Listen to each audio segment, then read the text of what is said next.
So thanks to COVID-19 and being in self-isolation with no sports for the last month, I've been very, very bored and going through things that I usually don't go through, especially hockey-related, just trying to find articles and things to read to keep me busy.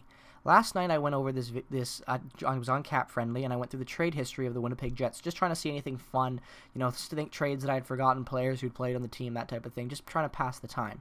But I came across this trade from 2017 that I had completely forgotten about, and actually the reason that it made it such a surprising trade to me was actually what we got in return, now that we look at it in 2020.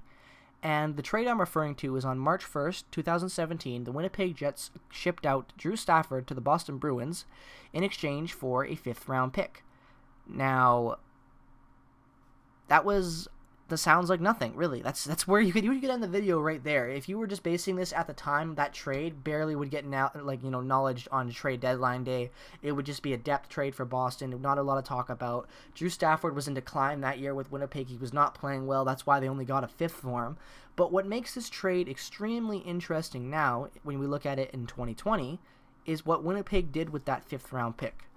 With that 5th round pick in 2018, the Winnipeg Jets drafted at 150th overall Declan Chisholm. Now, if you had watched my prospect ranking video, I actually had ranked Declan Chisholm as a B prospect and one of the best prospects, definitely in the top 5 best prospects that the Winnipeg Jets have currently in their system. And that's pretty exciting when you think about it. And I actually didn't even do that much research into him when I was ranking him. I just looked at his stats, his prospect report, his drafting report, where he was now, how he was projected, and that's how I ranked him. That's what I based to rank him.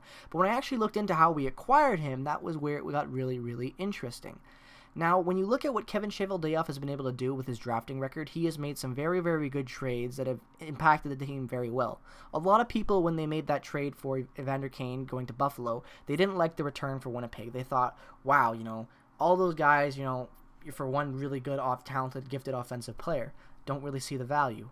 But if you were a Winnipeg Jets fan and you can consistently watch the team, game in and game out, you saw what every single one of those players brought to the team at the time. Tyler Myers was one of the best blue liners that Winnipeg had in the past seasons and was a great addition in that trade.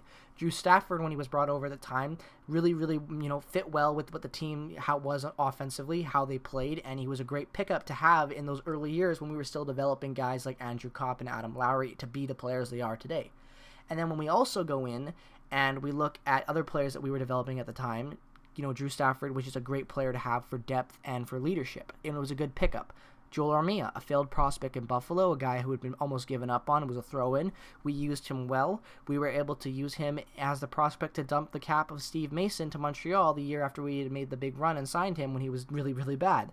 And that helped us get rid of that contract, and, that helped fix our cap situation. When you look at all the trades Kevin Cheveldayoff has done, it's all been with a purpose that has been for the long-term game. Everything Winnipeg does is for the long-term game. We don't think about free agency, and we don't think about making big splashing trades for big free agents. We like to go and develop our players.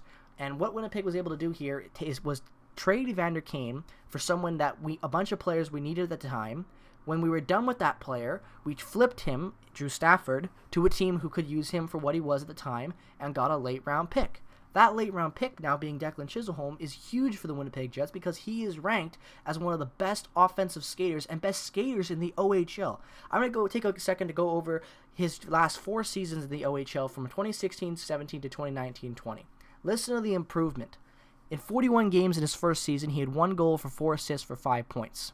In his second season, in 47 games, he had 3 goals, 17 assists for 20 points. In his third season, in 67 games, he put up 5 goals, 43 assists for 48 points. This year, in his 4th season in the OHL, he has 59 games played. He has 13 goals and 56 assists for 69 points and a plus 17. That is insanely awesome. He is ranked the 2nd best offensive defenseman in the entire OHL. And he was a 5th-round pickup for Winnipeg. The fact that Kevin Cheveldayoff was able to do what I said earlier with the process of Drew Stafford being, with Evander Kane to Drew Stafford and now into this, every part of the history of the Winnipeg Jets since coming back has been led into development of the future. And when you look at this trade, it just shows that to a T. Cheveldayoff had an issue with Kane. He brought in an abundance of talent at positions he needed for a growing young team. When those players were done, he flipped the bill and was able to acquire other pieces that he thought would be good for the team moving forward. Declan Chisholm. And it's just a great, clicking of all the cylinders, basically. It worked out really, really well for Winnipeg. When you look at this now, in my opinion, looking at this piece, depending on how good Declan Chisholm can be with the Jets and be in the NHL, depending on what his ceiling is as a player, once we actually get to see him more in the AHL and all that stuff, it is really interesting to see, because I actually look now at Drew Stafford a little bit differently as a member of the Winnipeg Jets history. I look at Drew Stafford now and think he is one of the most important trade pieces we have ever brought in, depending on how Chisolm can perform. And let me explain what I mean by that. We traded Evander Kane for an abundance of players, like I said, to help fill the need at the time.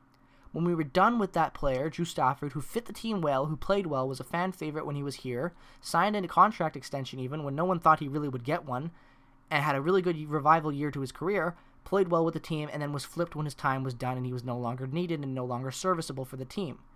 When we traded him, getting that 5th round pick, turning it into Declan Chisholm, who could potentially end up being a very, very good offensive piece to the future of the Winnipeg Jets blue line, just shows how well you can work one player if you were a GM. You can get one player to fill a need now, flip him, and hopefully if you're drafting and you're scouting and you know who you like, you can turn that, even a late round pick, into someone who's a very serviceable talent. If there's something for some reason I am starting to realize about the Winnipeg Jets and Kevin Cheveldayoff, he has an eye for drafting really, really good defensemen in late rounds. Examples: Tucker Pullman, Sami Niku, and now Declan Chisholm. Overall, if these guys can click and even be decent NHL contributors, it doesn't matter because the value's already there. If you can get a decent NHL player out of a 4th round, a 5th round, a 6th round, even a 7th round pick, that alone is well worth it. Turning Drew Stafford, a guy who you literally had no use for anymore, into a potentially franchise-changing defenseman is huge, and it's just an awesome random part of the Winnipeg Jets history that I had completely forgotten about.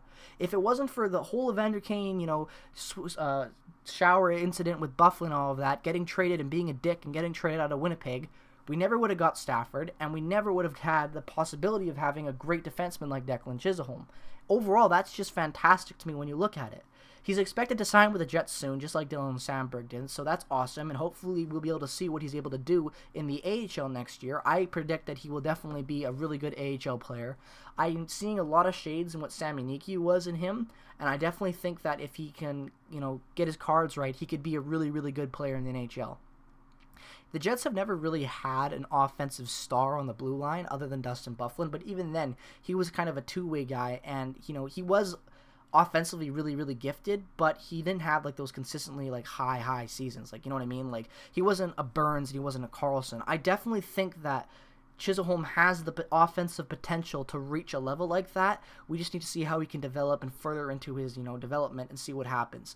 But overall, this being a trade that happened in 2017 and looking at it now in 2020, one of our best prospects being out of a 5th round pick given to us for Drew Stafford in 2017 is just an awesome part of the Jets' history. It's something really, really cool, and it's really cool to see because he's got tons of potential. The best thing about looking at players like this, especially defensemen, the potential is off the roof. If a guy like this in the OHL is already putting up consistent assists, playing very well offensively, skating well, playing good defense, getting those offensive reads and capitalizing off of them, that can be hugely beneficial for a team that doesn't have that presence on the blue line, and the Winnipeg Jets really don't. We have a lot of two-way guys who have great offensive upside, but we don't have that one staple, of your blue liner on the power play. We don't have a guy like that.